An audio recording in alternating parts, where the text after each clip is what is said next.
Magkain po tayo ng adobo. Ito po guys, adobo po.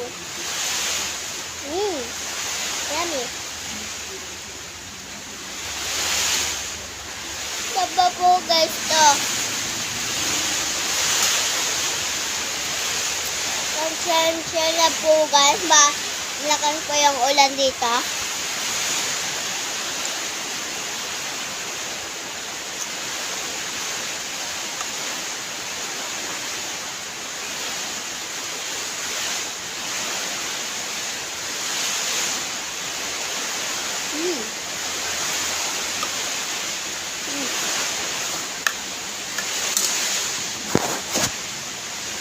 Pero guys, patapos na po ito. Dadalian ko na lang po. Abangan na lang sa part ko.